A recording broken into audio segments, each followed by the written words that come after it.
The last bus to success. A cold January morning greeted Adil with the same dull grey sky he'd grown used to in Karachi. He was 26, an ordinary young man from an ordinary background, but his dreams were anything but small. For years, he'd imagined running his own software startup, something that could compete on an international level. But reality had been rough. He'd failed his first attempt, burned through savings, and now worked night shifts at a call center to pay bills while coding during the day. Every morning, as the city was just waking up, Adil would step off the bus, carrying nothing but a beat-up laptop and a stubborn belief: if I keep showing up, something will break. His friends called him unrealistic. Some mocked his routine. They saw only the empty bank account, not the lines of code quietly building a dream. And yet, Adil had one thing most lacked: consistency. Even when his eyelids fought him, even when his mother worried about his health, he refused to quit. The turning point came on a night when he almost did. It was past midnight, the call center floor buzzed with complaints. His laptop was with him, and in between calls, he reviewed his code.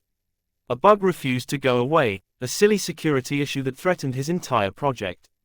He was exhausted. The temptation to close it all, to delete months of work, was heavy. Then a thought struck him: what if tomorrow, this could work? What if I stop now and never know? Adil remembered something he'd heard in a motivational video: work like hell. There is no substitute for hard work. It felt cliché, but at that moment, it lit a small fire. He promised himself, one more hour. Just one more. That night, after dozens of failed attempts, the bug finally resolved. Adil smiled, a rare victory in the quiet glow of his screen. He didn't know it yet, but that single line of corrected code would open a door. Weeks passed. Adil's prototype, a tool to secure small businesses' websites, was finally ready. He pitched it to anyone who would listen. Most ignored him. One investor even laughed, saying, "Cybersecurity. You, alone." But he kept showing up.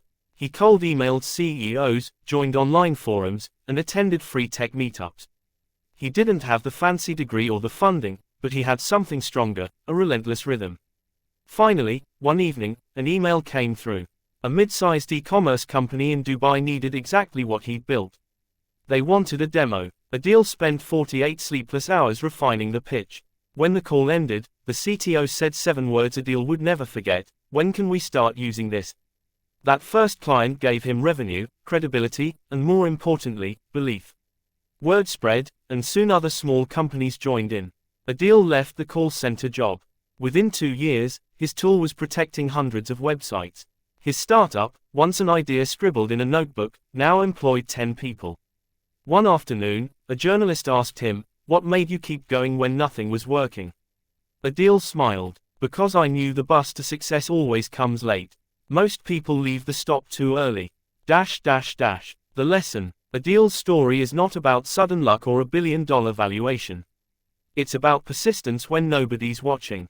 It's about choosing to work when you're tired, ignored, or broke. The glamorous moments of success rest on thousands of unglamorous hours. And the truth is this: you don't need to be the smartest, richest, or most connected. But if you keep showing up, if you work like hell, while others rest, you'll see something remarkable: most of your competition disappears. Success isn't a bus that comes on time. It's late, unpredictable, and rarely stops twice. But if you wait long enough, keep your ticket ready, and stand firm despite the cold mornings, it will arrive. So tomorrow, when doubt creeps in and the world seems indifferent, remember Adil. Remember the night he almost quit. And choose to stay one more hour. Your bus might be closer than you think.